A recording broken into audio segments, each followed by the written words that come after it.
कभी कभी सबसे खतरनाक दुश्मन बाहर नहीं, अपने ही घर के अंदर होता है। जहाँ दौलत होती है मगर भरोसा पूरी तरह से मर चुका होता है। जहाँ रिश्ते जिंदा दिखते हैं मगर अंदर से बिल्कुल सड़ चुके होते हैं। आज जो कहानी आप सुन रहे हैं ये बदले की नहीं है। ये कहानी है एक बेटे के सबसे बड़े पछतावे की, एक ऐसे सच की जो सामने आते ही पूरे परिवार को तबाह कर देता है। तो चलिए इस कहानी को अंत तक देखिए, क्योंकि इसका अंत आपकी सोच को जरूर बदल देगा। शहर के एक बहुत ही महंगे और पॉश इलाके में एक आलीशान कोठी अपनी खूबसूरती और शान शौकत की मिसाल के लिए जानी जाती थी, जिसकी दरो दीवार से अमीरी और खुशहाली टपकती थी। रात का पिछला पहर था और चांद अपनी पूरी चमक के साथ आसमान पर रोशनी बिखेर रहा था। मगर इस घर के अंदर बेहतरीन झूमरों की रोशनी ने जैसे अलग ही माहौल बना रखा था। खाने का कमरा जो किसी शाही महल से कम नहीं था, वहां एक बहुत बड़ी और आलीशान खाने की टेबल सजी हुई थी, जिस पर एक से एक बेहतरीन खाने पीने की चीजें रखी थी। हवा में इन स्वादिष्ट व्यंजनों की महक घुली हुई थी, जो किसी भी इंसान के मुंह में पानी लाने के लिए काफी थी। टेबल के आसपास घर के सभी सदस्य हंसी खुशी बैठे खाना खा रहे थे और हंसी मजाक की आवाजें पूरे कमरे में गूंज रही थीं। घर का मुखिया आशीष, जो कि एक कामयाब कारोबारी पर्सनैलिटी था, अपनी सीट पर बैठा हुआ था और उसके चेहरे पर सुकून की एक ऐसी लहर थी जो आमतौर पर उन लोगों के चेहरों पर होती है जिन्हें दुनिया की सारी खुशियां और सारी सुख सुविधाएं मिल चुकी हों। आशीष के दाईं तरफ उसकी पत्नी रेवती बैठी थी, जो लाल रंग की खूबसूरत साड़ी में सजी हुई थी और उसके गले में हीरों का हार भी झिलमिला रहा था। रेवती का चेहरा भी बहुत हंसमुख लग रहा था, मगर उसकी आंखों में एक अजीब सी गहरी और तेज चमक थी, जो बहुत ध्यान से देखने पर ही महसूस होती थी। वो बड़े ही प्यार और सलीके से आशीष की प्लेट में खाना परोस रही थी और साथ साथ मीठी मीठी बातें भी कर रही थी। उनके दोनों बच्चे भी वहां मौजूद थे, जो अपनी ही धुन में खोए हुए थे। हालांकि ये एक संपूर्ण और खुशहाल परिवार की तस्वीर लग रही थी, जहां प्यार, दौलत और सुकून का राज था। मगर इस चमकती हुई तस्वीर के पीछे एक बहुत बड़ा और भयानक पन्ना भी था, जो इस टेबल की एक खाली कुर्सी से चिल्ला चिल्ला कर अपनी मौजूदगी का एहसास दिला रहा था। ये कुर्सी घर के बुजुर्ग और आशीष के पिता रघुवंश साहब की थी, जो कभी इस घर की रौनक और तरक्की की वजह हुआ करते थे। मगर आज वो इस आलीशान घर से मीलों दूर शहर के दूसरे कोने में एक सुनसान और उदास ओल्ड एज होम के छोटे से कमरे में कैद थे।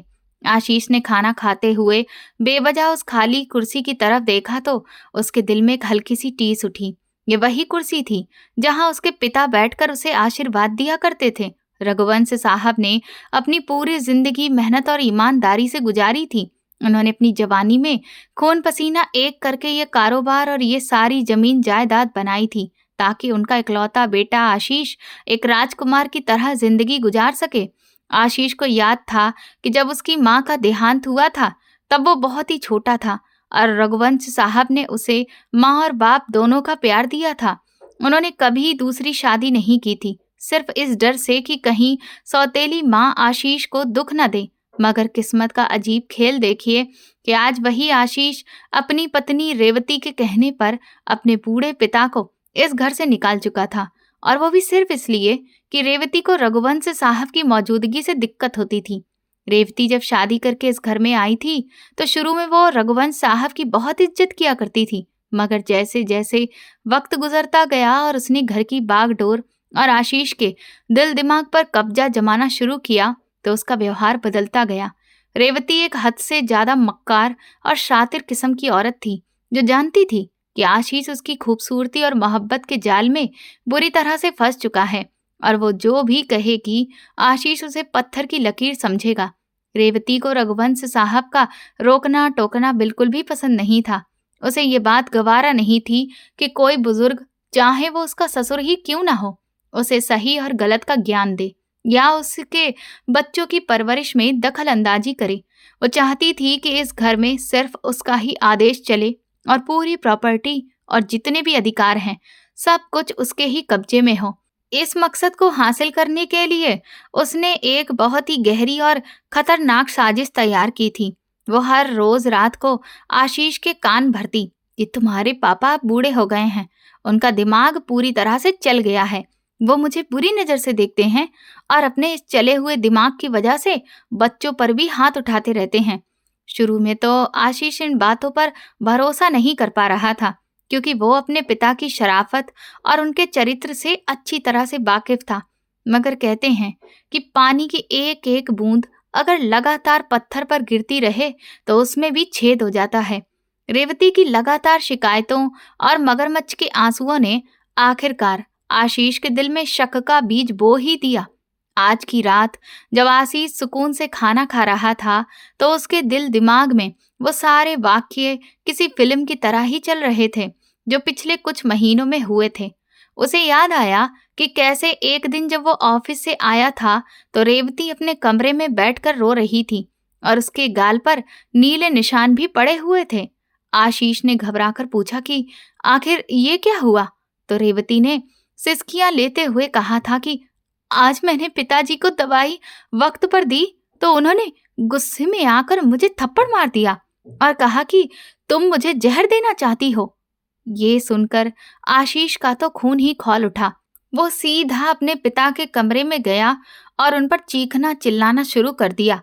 रघुवंश साहब अपने बेटे का मुंह देखते रह गए और कसम खाते रहे कि उन्होंने बहू को हाथ भी नहीं लगाया है, बल्कि वो तो खुद ही गिर गई थी। मगर आशीष की आंखों पर पत्नी के प्यार की पट्टी बंधी हुई थी। उसने अपने पिता की एक भी बात नहीं सुनी।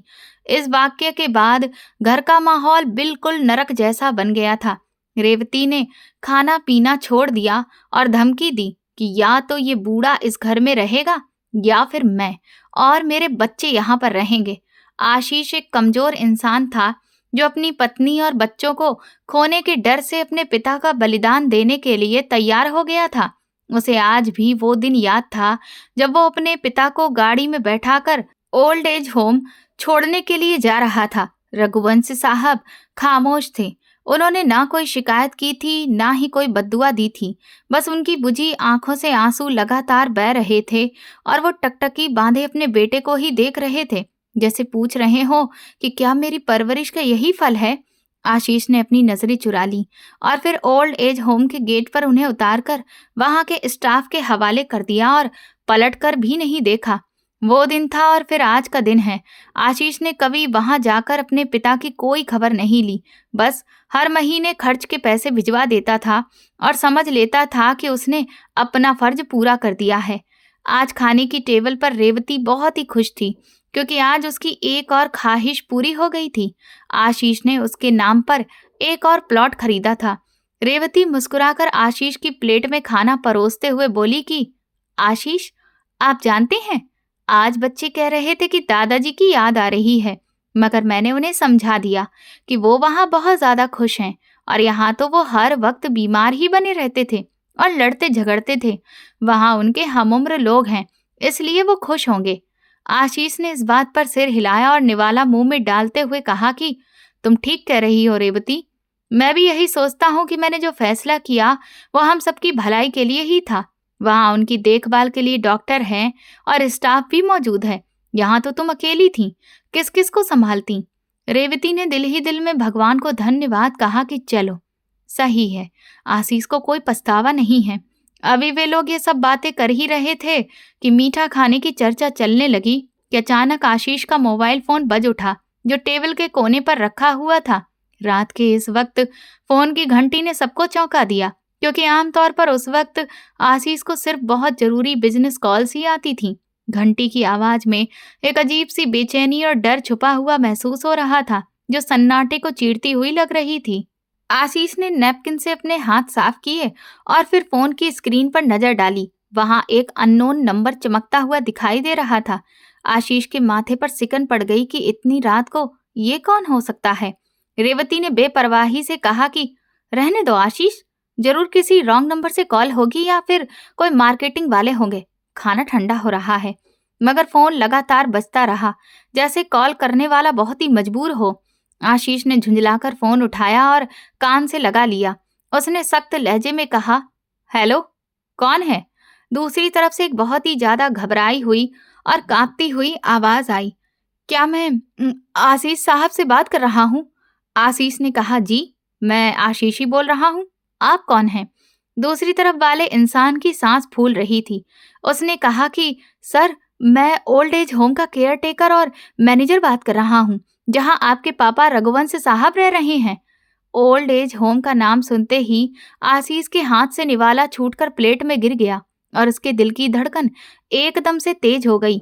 कमरे में मौजूद सभी लोगों की नजरें आशीष के चेहरे पर जम गईं, जिसका रंग हर एक पल में सफेद पड़ता जा रहा था। रेवती के चेहरे पर भी हवाइयां उड़ने लगीं और उसके दिल में एक अनजाना डर पैदा हो गया कि कहीं वो बूढ़ा मर तो नहीं गया। आशीष ने कांपती हुई आवाज में पूछा, सब ठीक तो है ना? मैनेजर साहब, इतनी रात को आपने फोन क्यों किया है? क्या पापा की तबीयत खराब है? मैनेजर की आवाज में दहशत थी। उसने कहा, आशीष साहब, सब कुछ ठीक तो बिल्कुल भी नहीं है। बहुत बड़ा गजब हो गया है। आज शाम को जब हमारा स्टाफ रघुवंश साहब को खाना देने के लिए उनके कमरे में गया तो वो वहां पर मौजूद ही नहीं थे। हमने सोचा कि शायद वो पार्क में टहलने गए होंगे या फिर मंदिर में होंगे। हमने सभी जगह इधर उधर ढूंढा मगर वो कहीं पर भी नहीं मिले। आशीष ने गुस्से और परेशानी के मिले जुले हाव भाव के साथ कहा, क्या मतलब है कि वो नहीं मिले? वो कोई बच्चे तो नहीं हैं जो कहीं खो जाएं? गेट पर गार्ड होता है, दीवारें भी ऊंची हैं, आखिर वो कहाँ जा सकते हैं? ये सब आप लोगों की लापरवाही है। मैं आपकी शिकायत करूंगा। मैनेजर ने रोनी सी आवाज में कहा, सर, आप हमारी पूरी बात तो सुनिए। मामला सिर्फ गुमशुदगी का नहीं है। हमने जब उनके कमरे की तलाशी ली तो उनके बिस्तर पर एक अजीबो-गरीब नजारा था। वहां पर एक पुराना बैग रखा हुआ था जो शायद वो अपने साथ में लेकर आए थे, और उस बैग के साथ एक सफेद शर्ट भी पड़ी थी जो खून में सनी हुई थी। उस पर ताजा खून लगा हुआ था। आशीष के पैरों तले से ये सुनते ही जमीन निकल गई। खून? कैसा खून? किसका खून? उसके मुंह से अचानक जोर जोर से आवाज निकलने लगी। ये आप क्या कह रहे हैं? खून लगी हुई शर्ट? मैनेजर ने कहा, जी सर, और सिर्फ यही नहीं, कमरे में और भी खून के छींटे हैं, जैसे कि वहां पर कोई झड़प हुई हो। हमें तो समझ में ही नहीं आ रहा है कि क्या हुआ है। हमने पुलिस को सूचना दे दी है और वो बस पहुंचने ही वाले हैं। आप भी तुरंत यहाँ पर आ जाइए। मामला बहुत ही गंभीर लग रहा है। आशीष को ऐसा लगा जैसे कमरे की छत उसके सिर पर आ गिरी हो। उसके कानों में साए साए की आवाज गूंजने लगी। उसने लड़खड़ाते हुए कुर्सी को पीछे धकेला और फिर खड़ा हुआ। रेवती ने घबराकर पूछा, अरे आशीष, आखिर क्या हो गया है? किसका फोन है और आपका रंग एकदम से सफेद क्यों पड़ गया है? आशीष ने फोन वहीं टेबल पर पटक दिया और रेवती की तरफ देखे बिना ही चिल्लाकर कहा, पापा गायब हो गए हैं ओल्ड एज होम से, और उनके बिस्तर पर खून से सनी हुई शर्ट भी मिली है। मुझे अभी इसी वक्त जाना होगा। ये सुनते ही रेवती का दिल जोर जोर से धड़कने लगा। खून? रेवती ने जल्दी से उठकर आशीष का हाथ पकड़ लिया और कहा कि आशीष, आप खुद को संभालिए। इतनी रात को आप अकेले कहाँ जाएंगे? मैं भी आपके साथ चलती हूँ। ड्राइवर को उठाइए। मगर आशीष ने झटके से अपना हाथ छुड़ाया और कहा, नहीं, तुम यही बच्चों के पास रहो। मैं ये सब खुद देख लूंगा। मुझे अपनी आंखों से देखना है कि मेरे पापा के साथ क्या हुआ है। आशीष पागलों की तरह डाइनिंग रूम से निकला और चाबियां उठाकर बाहर की तरफ भागा। उसके दिमाग में हजारों उलझने और बुरे ख्याल सांप की तरह लहरा रहे थे।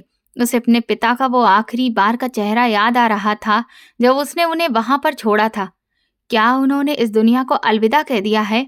क्या उन्हें किसी ने अगवा कर लिया है, या फिर वहां के स्टाफ ने उन पर कोई जुल्म किया है? लेकिन खून से सनी शर्ट का क्या मतलब हो सकता है? आशीष ने गाड़ी स्टार्ट की और एक्सीलेटर पर पैर दबा दिया। गाड़ी के टायरों के चिल्लाने के साथ ही वो गेट से बाहर निकल गई। सड़कें सुनसान पड़ी थीं, मगर आशीष की गाड़ी तूफान की तरह दौड़ रही थी। उसकी आंखों से आंसू बह रहे थे और वो बार बार स्टीयरिंग व्हील पर हाथ मार रहा था। उसे अपनी बेवकूफ़ी और पत्थर दिल होने पर बहुत तेज गुस्सा आ रहा था। काश मैं उन्हें वहां ना छोड़ता। काश मैं रेवती की बातों में ना आता। काश मैं एक बार जाकर उनसे मिल लेता। ये काश के शब्द अब उसे लगातार काट रहे थे। दूसरी तरफ रेवती घर में परेशानी के आलम में टहल रही थी।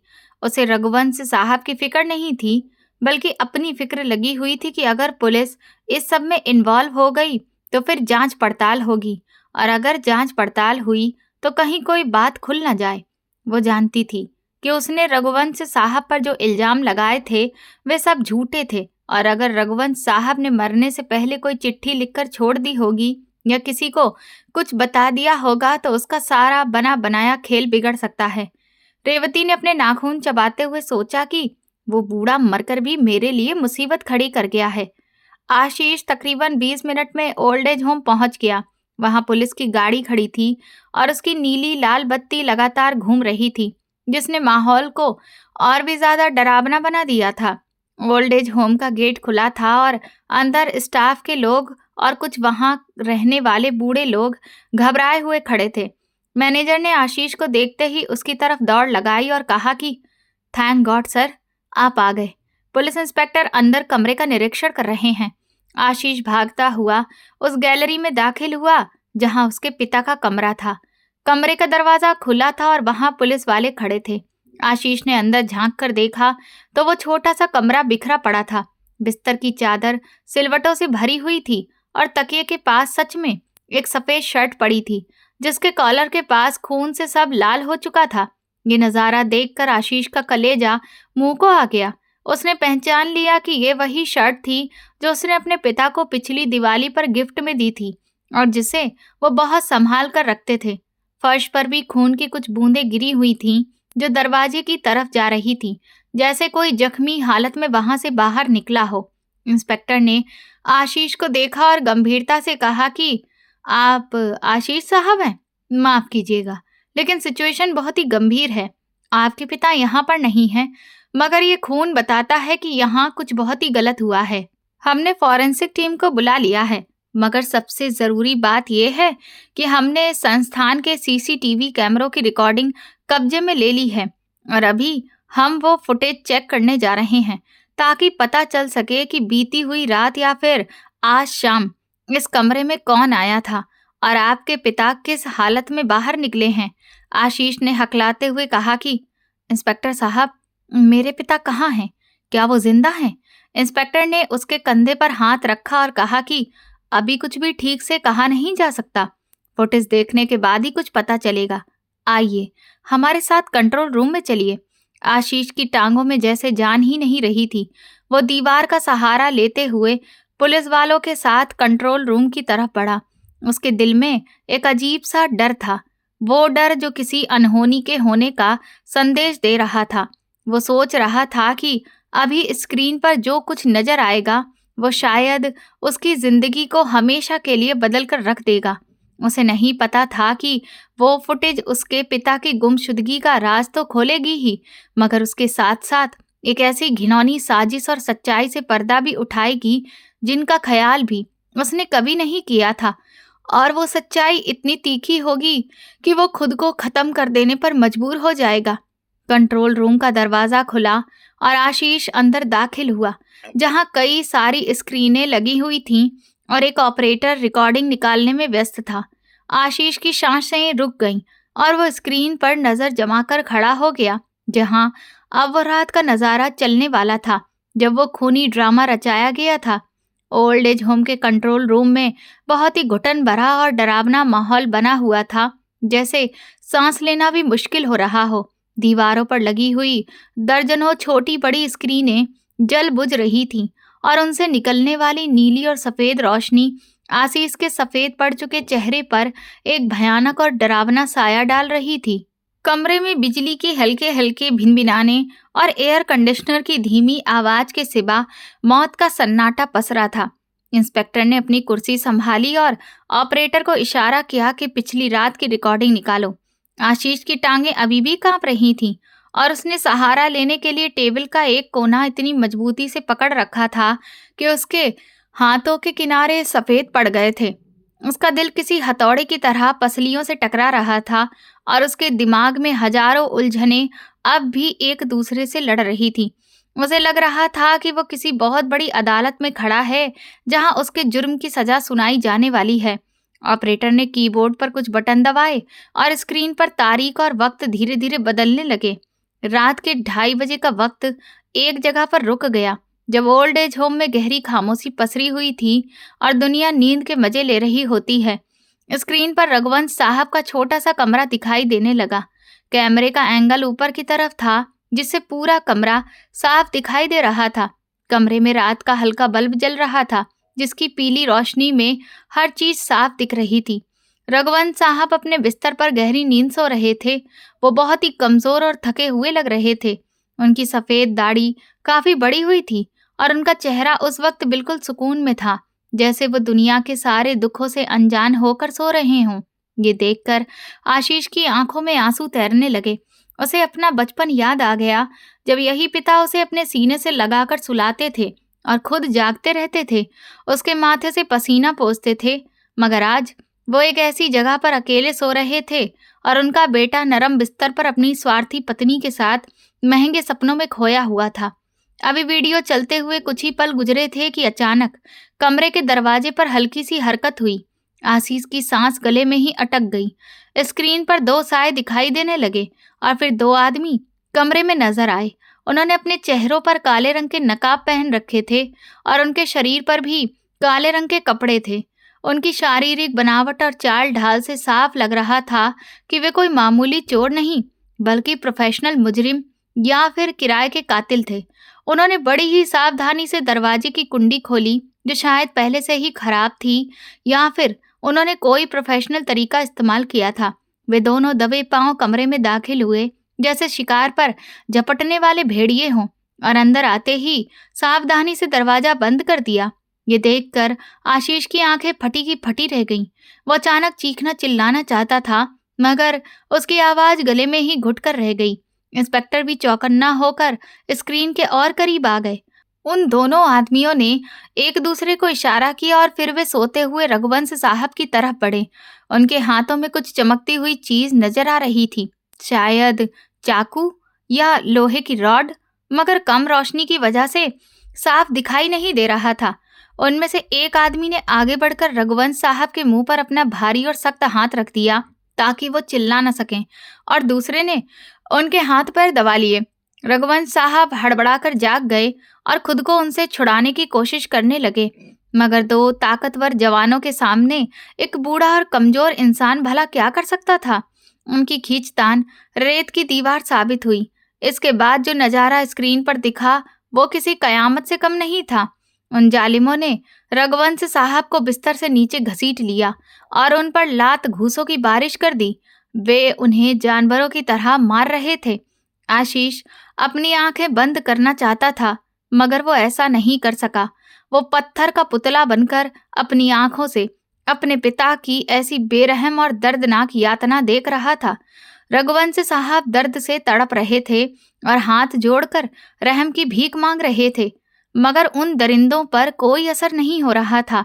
वे लगातार उन्हें मार रहे थे और बार बार उनके पेट और सीने पर वार कर रहे थे।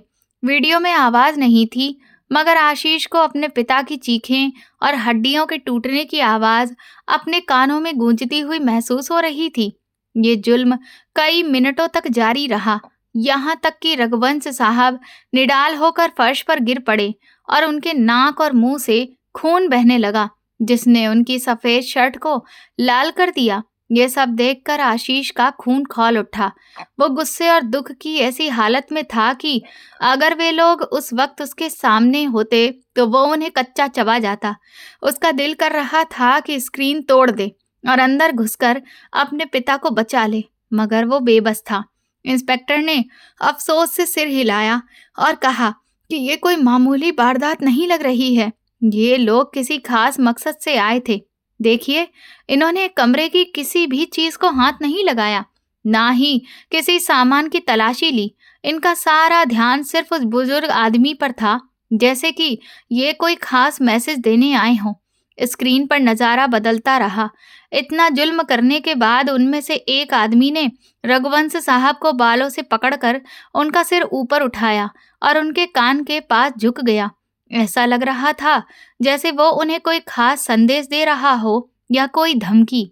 वह आदमी कुछ देर तक रघुवंश साहब के कान में कुछ कहता रहा, और जैसे जैसे वो बोल रहा था, रघुवंश साहब के चेहरे के हाव भाव बदलते जा रहे थे। पहले वहां दर्द था, फिर डर, और फिर एक ऐसी बेयकीनी और सदमा उभरा, जैसे उन्होंने कोई ऐसी बात सुन ली हो जिसने उनके शरीर के साथ साथ उनकी आत्मा को भी जख्मी कर दिया हो। वो संदेश सुनने के बाद रघुवंश साहब ने खुद को बचाने की कोशिश छोड़ दी और वो बिल्कुल सीधे हो गए, जैसे उनके अंदर जीने की इच्छा ही खत्म हो गई हो, जैसे किसी ने उनके वजूद की बुनियादी हिला दी हो। उस आदमी ने बात खत्म की और फिर रघुवंश साहब को एक जोरदार धक्का देकर फर्श पर गिरा दिया। उसके बाद वे दोनों आदमी बड़े ही सुकून के साथ खड़े हो गए। उन्होंने एक बार फिर कमरे का जायजा लिया और फिर उसी तरह खामोशी से दरवाजा खोलकर बाहर निकल गए और अंधेरे में गायब हो गए। आशीष ने सोचा कि वीडियो खत्म हो गई है, मगर असली दर्दनाक और हिला देने वाला नजारा तो अभी बाकी था। गुंडों के जाने के बाद रघुवंश साहब कुछ देर तक बिना किसी हरकत के फर्श पर ही पड़े रहे। फिर उन्होंने बड़ी मुश्किल से अपने शरीर को हिलाया डुलाया। वो दर्द की वजह से कराह रहे थे और बार बार अपने सीने को सहला रहे थे। उन्होंने कांपते हुए हाथों से चारपाई का सहारा लिया और बड़ी मुश्किल से खड़े हुए। उनके कदम लड़खड़ा रहे थे और टांगें जवाब दे रही थीं। वो अपने बिस्तर के पास गए और वहां बैठ गए। उन्होंने अपनी शर्ट की तरफ देखा, जो उनके अपने खून से भीगी हुई थी और जगह जगह से फट चुकी थी।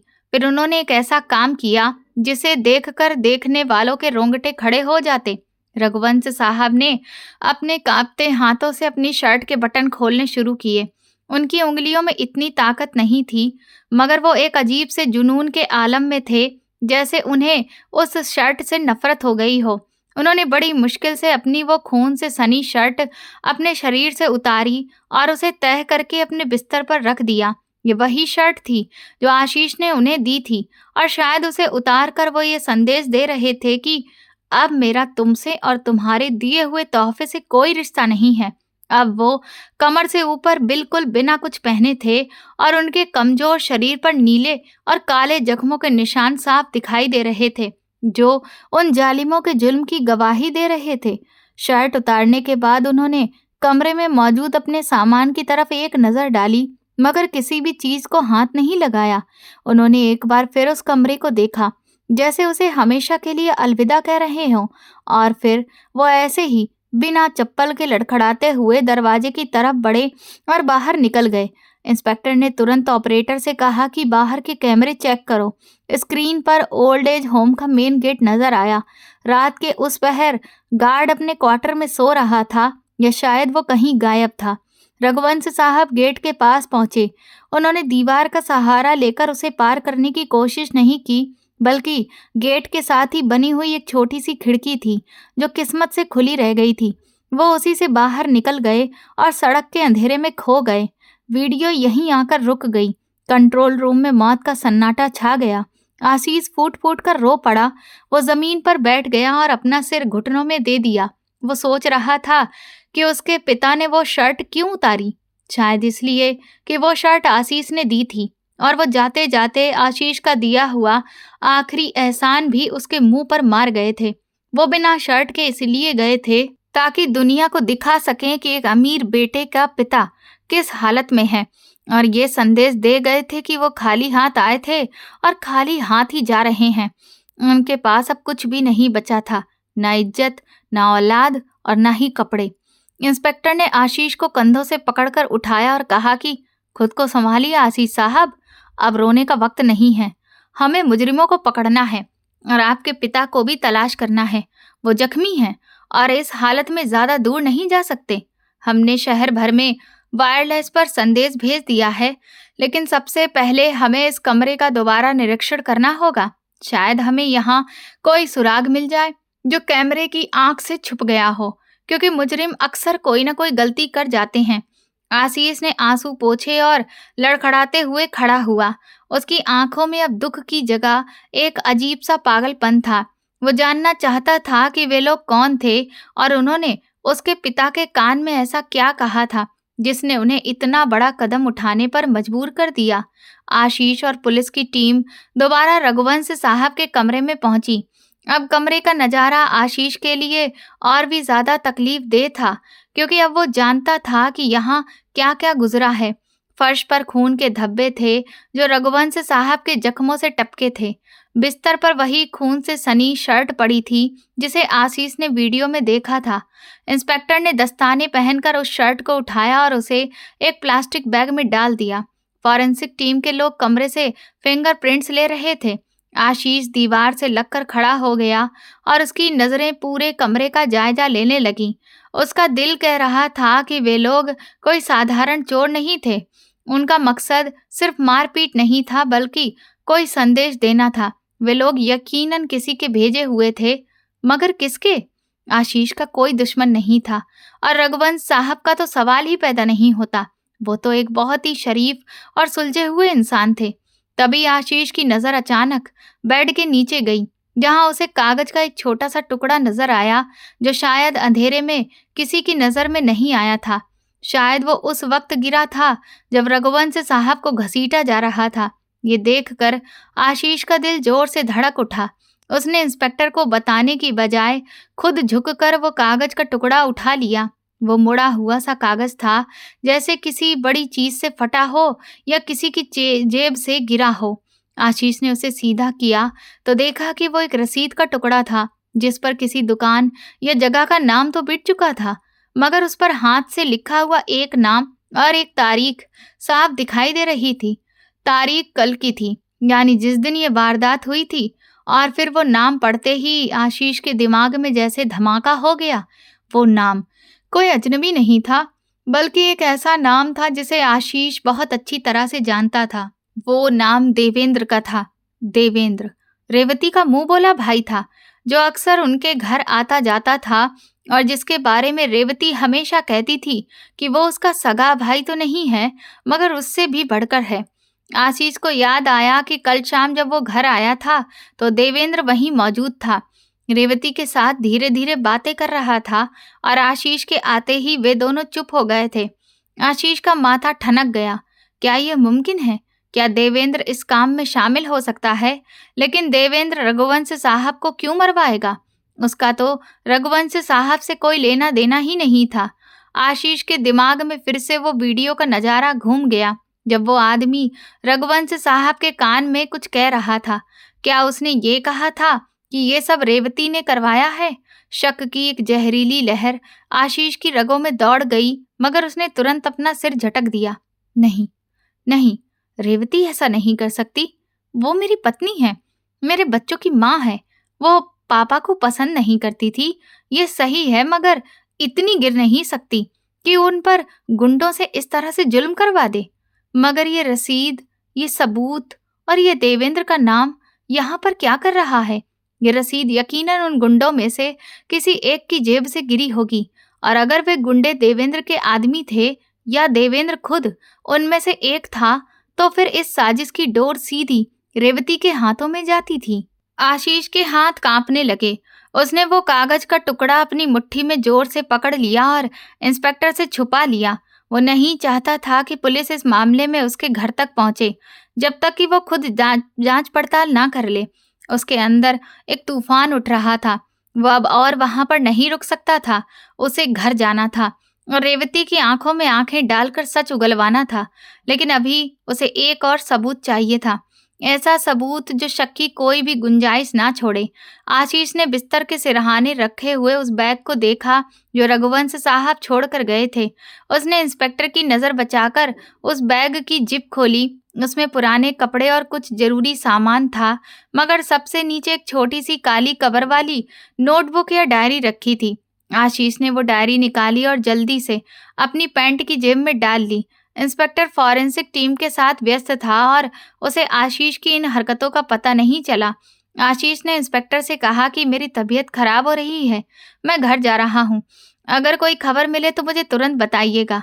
इंस्पेक्टर ने उसे जाने की इजाज़त दे दी। आशीष लड़खड़ाते कदमों से बाहर निकला और अपनी गाड़ी में आकर बैठ गया। उसने कांपते हाथों से वो डायरी निकाली और गाड़ी में लगी हुई लाइट जलाई। ये रघुवंश साहब की पर्सनल डायरी थी, जिसमें वो अपने रोजमर्रा की बातें लिखा करते थे। आशीष ने आखिरी पन्ना खोला, जो शायद उन्होंने कल ही लिखा था। वहां पर कांपते हाथों से लिखी हुई बातें मौजूद थीं। आशीष ने पढ़ना शुरू किया। आज रेवती यहाँ पर आई थी। वो मुझे धमकियां देकर गई है कि अगर मैं आशीष को प्रॉपर्टी के कागजात के बारे में कुछ भी बताने लगा या उससे बात करने की कोशिश भी की तो वो मेरा वो हाल करेगी कि मैं मौत की भीख मांगूंगा। वो अपने साथ देवेंद्र को भी लाई थी, जो मुझे घूर रहा था और कह रहा था कि बूढ़े, तेरा वक्त पूरा हो गया है। मुझे डर है कि आज जरूर कुछ होने वाला है।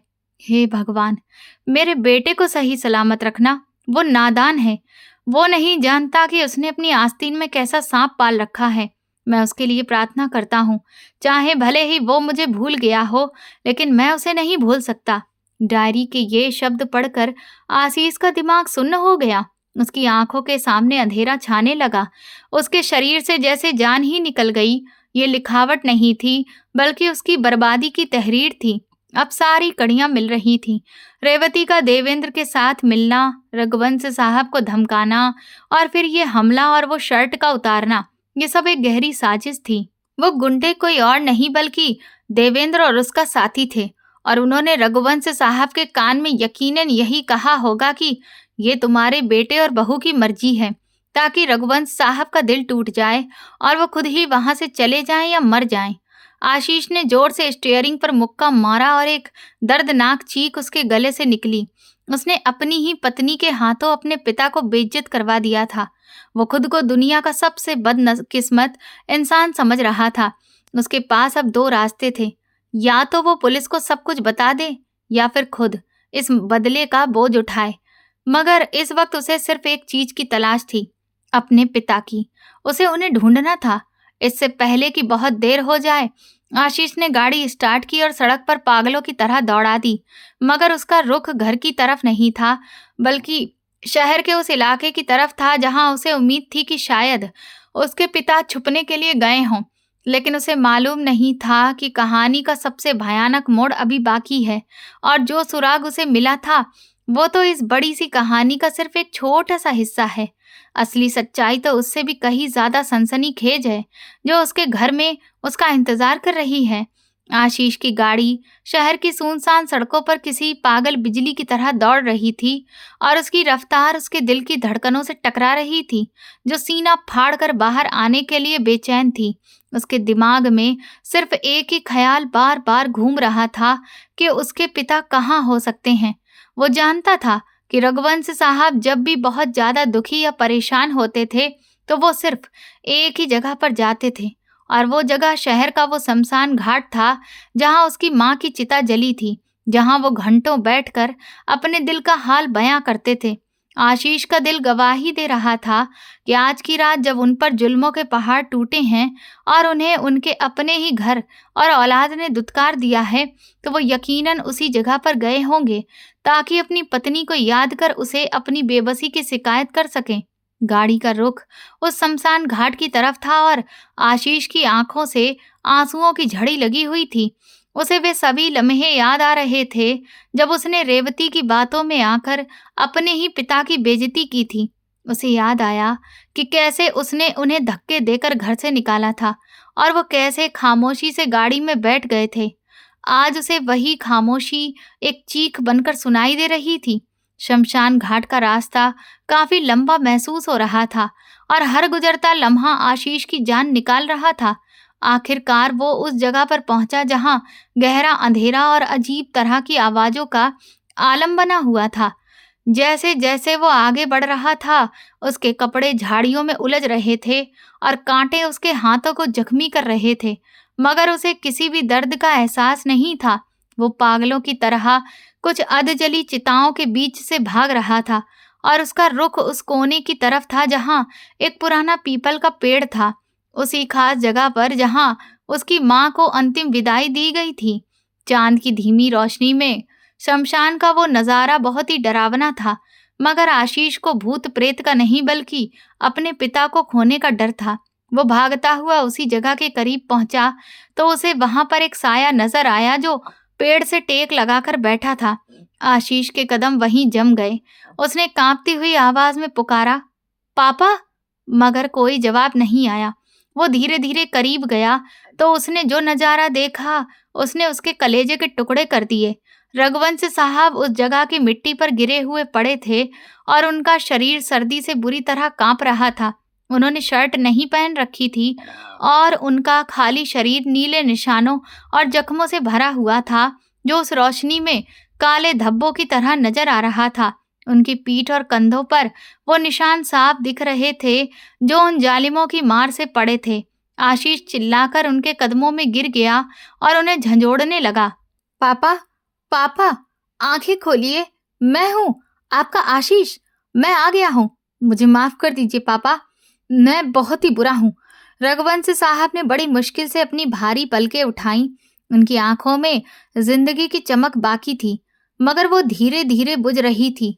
उन्होंने आशीष को देखा तो उनके होठों पर एक कमजोर सी मुस्कान आ गई, जैसे उन्हें यकीन था कि उनका बेटा जरूर आएगा। उन्होंने कांपते हुए हाथ से आशीष का चेहरा छूना चाहा, मगर उनका हाथ ठीक से उठ भी नहीं सका। आशीष ने तुरंत उनका हाथ पकड़कर अपने गाल पर रख लिया और फूट फूट कर रोने लगा। और रघुवंश साहब ने बहुत ही धीमी आवाज में कहा, बेटा, तुम आ गए। मैं जानता था कि तुम जरूर आओगे। भगवान मेरी प्रार्थना जरूर सुनेगा। मैं तुम्हें मरने से पहले आखिरी बार देखना चाहता था।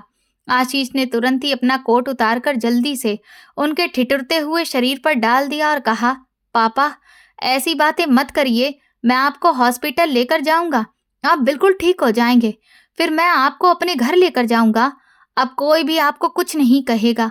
मगर रघुवंश साहब ने इनकार में सिर हिलाया और रुक रुक कर बोले, नहीं बेटा, अब तो बहुत देर हो चुकी है। मेरा वक्त पूरा हो गया है। मैं इस दुनिया से और अपनों के व्यवहार से थक गया हूँ। मुझे अब अपनी पत्नी के पास जाने दो, वो मेरा इंतजार कर रही है। आशीष ने रोते हुए कहा, नहीं पापा, आप मुझे इस तरह छोड़कर नहीं जा सकते। मैंने आपके साथ बहुत ही गलत किया है। मुझे अपनी गलती सुधारने का मौका दीजिए। मुझे माफ कर दीजिए, वरना मैं जी नहीं पाऊंगा। रघुवंश साहब ने गहरी सांस ली, जिसके साथ उनके सीने से खरखराहट की आवाज भी आई। उन्होंने कहा कि मैं तुम्हें माफ कर चुका बेटा, तुम तो नादान थे। तुम्हें तो रेवती ने बरगलाया था, मगर याद रखना, वो औरत तुम्हारी वफादार नहीं है। उसने मेरी जिंदगी बर्बाद की है और अब वो तुम्हें भी बर्बाद कर देगी। उन गुंडों ने मेरे कान में यही कहा था कि ये सब तुम्हारी बीबी और उसके मुंह बोले भाई देवेंद्र के हुक्म पर हो रहा है, और वे चाहते हैं कि मैं रास्ते से हट जाऊं ताकि वे प्रॉपर्टी पर कब्जा कर सकें। आशीष ये सुनकर सुन्न हो गया। उसका शक अब यकीन में बदल चुका था। उसके बाप ने मरते मरते भी उसे सच्चाई बता दी थी। रघुवंश साहब की आवाज अब डूब रही थी। उन्होंने आखिरी बार आशीष का हाथ पकड़ा और कहा कि अपना ख्याल रखना बेटा, और किसी पर अंधा भरोसा मत करना, और हमेशा खुश रहना। इसके साथ ही उनकी गर्दन एक तरफ ढुलक गई और वो हमेशा के लिए खामोश हो गए। आशीष ने आसमान की तरफ मुंह करके जोर से चिल्लाना शुरू किया, जिससे शमशान की खामोशी टूट गई। वो अपने पिता की लाश से लिपट कर रोता रहा, मगर अब रोने का वक्त नहीं था, अब हिसाब का वक्त था। उसके अंदर का दुख अब एक ऐसी आग में बदल चुका था जो सब कुछ जलाकर राख कर देना चाहती थी। उसने अपने पिता की खुली हुई आंखें बंद की और उनके माथे पर हाथ फेरा। उसने कसम खाई कि वो उनके खून के एक एक कतरे का हिसाब लेगा। आशीष ने कांपते हाथों से पुलिस इंस्पेक्टर को फोन किया और बताया कि उसे उसके पिता की लाश शमशान से मिली है और वो अब अपने घर जा रहा है, जहां उसके पिता का असली गुनहगार मौजूद है। इंस्पेक्टर ने उसे रोककर कहा कि आप कानून को हाथ में मत लीजिए, हम आ रहे हैं। मगर आशीष ने फोन बंद करके जमीन पर पटक दिया। वो किसी भी कानून का पाबंद नहीं था, वो खुद अदालत था और खुद ही जल्लाद था। उसने अपने पिता की लाश को वहीं पर छोड़ दिया, क्योंकि वो नहीं चाहता था कि उसकी जंग में उसके पिता की भी बेइज्जती हो। उसने अपना कोट उनके ऊपर अच्छी तरह से फैला दिया और पागलों की तरह भागता हुआ अपनी गाड़ी तक पहुंचा। गाड़ी स्टार्ट करके उसने घर का रास्ता पकड़ा। उसकी आंखों में आंसू नहीं थे, बल्कि खून उतर आया था। उसे रेवती का चेहरा सांप जैसा लग रहा था और देवेंद्र उसे मौत का फरिश्ता दिखाई दे रहा था। रास्ते भर उसे वो सीसीटीवी फुटेज याद आती रही, जिसमें उसके बाप पर जुल्म हो रहा था, और वो लम्हा जब उन्होंने शर्ट उतारी थी। वो शर्ट उसके ज़मीर पर एक तमाचा थी। वो घर पहुंचा तो रात के 3 बज रहे थे। घर की बत्तियां जल रही थीं और अंदर से धीमी सी हंसने खिलखिलाने की आवाजें आ रही थीं। आशीष का खून खौल उठा। उसका पिता मर चुका था और यहाँ जश्न मनाया जा रहा था। उसने गाड़ी को दोबारा पीछे किया और फिर जोर जोर से हॉर्न बजाकर आगे बढ़ाया और गाड़ी सीधा गेट से टकरा दी। गेट टूटा नहीं, मगर उसके शोर से घर के अंदर खलबली मच गई। गार्ड भागता हुआ आया, मगर आशीष गाड़ी वहीं छोड़कर अंदर की तरफ भागा। उसने अपनी जेब से वो रिवॉल्वर निकाल ली जो वो हमेशा अपनी सुरक्षा के लिए गाड़ी के डैशबोर्ड में रखता था। फिर वो दरवाजे को ठोकर मारकर खोलता हुआ लाउंज में दाखिल हुआ। सामने का नजारा देखकर उसके पूरे शरीर में आग लग गई।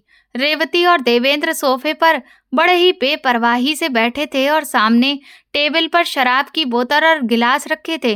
वे दोनों शायद अपनी कामयाबी का जश्न मना रहे थे। आशीष को इस हाल में देखकर रेवती के हाथ से गिलास छूटकर गिर गया और देवेंद्र हड़बड़ाकर उठ खड़ा हुआ।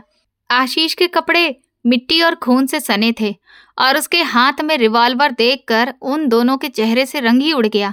रेवती ने कांपती हुई आवाज में कहा, आशीष, आप किस हालत में हैं और ये आप हाथ में क्या पकड़े हैं?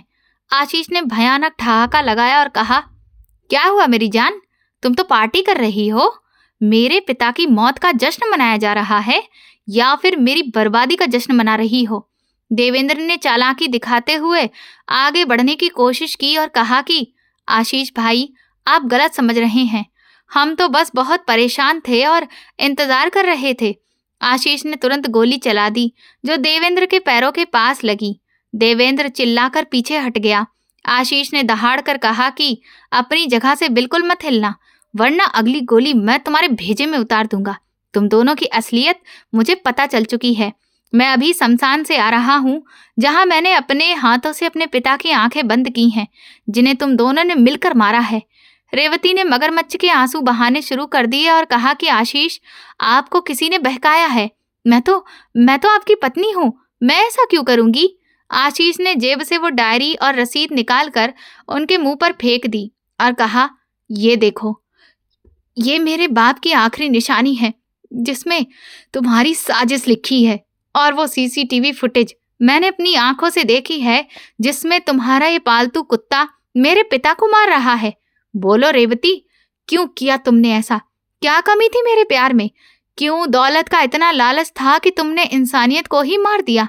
रेवती को जब यकीन हो गया कि अब झूठ का पर्दा पूरी तरह से उठ चुका है, तो उसके चेहरे से मासूमियत का नकाब उतर गया और उसकी जगह एक डायन जैसी भयानक मुस्कान आ गई।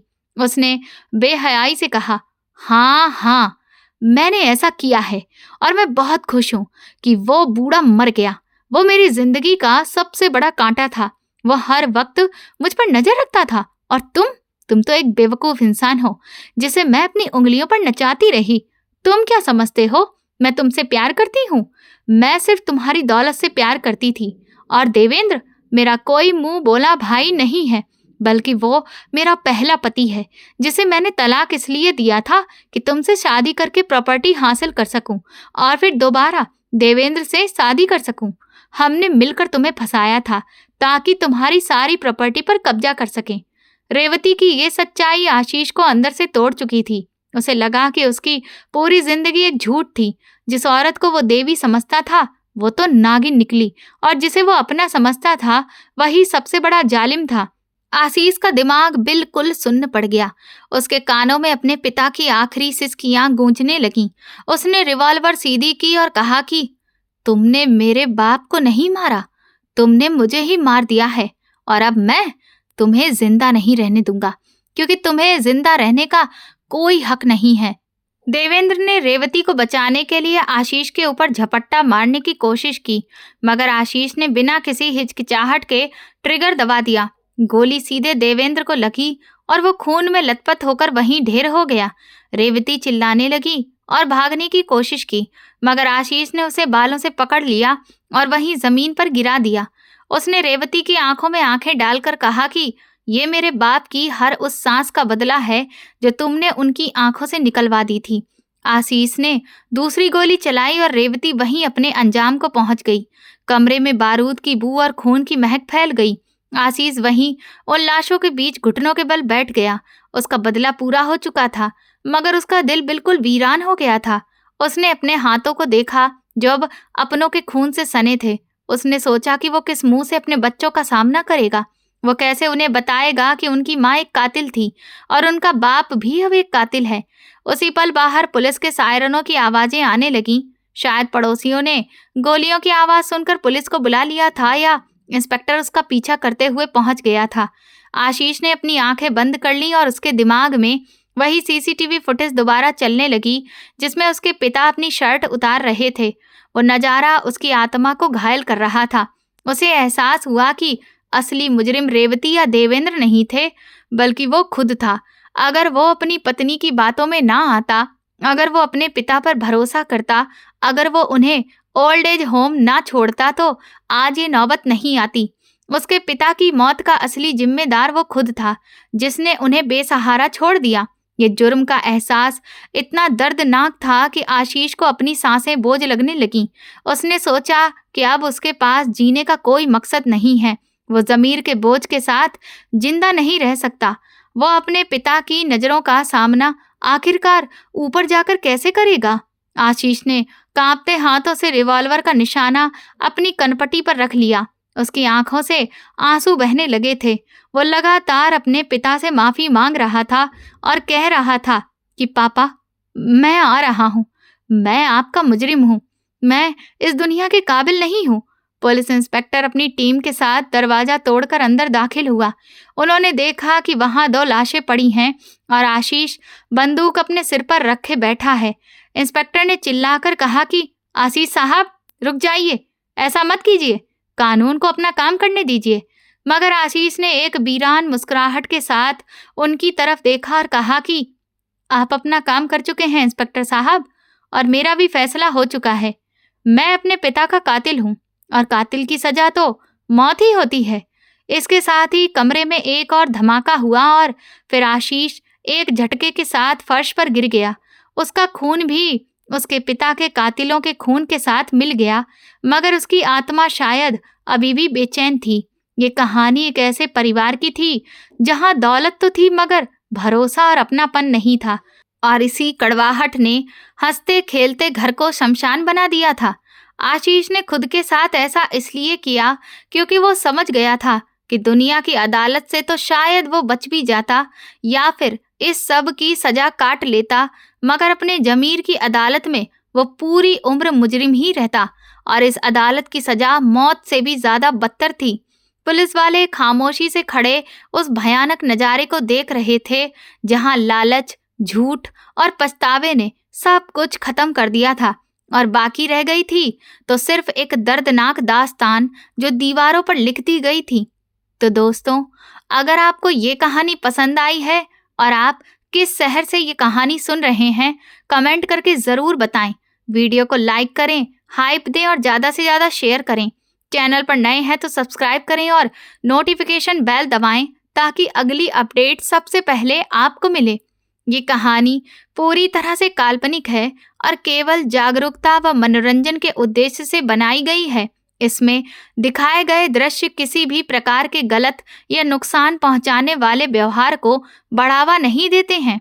यदि आप मानसिक या भावनात्मक परेशानी को महसूस कर रहे हैं तो कृपया किसी भरोसेमंद व्यक्ति या फिर विशेषज्ञ से सहायता लें। धन्यवाद।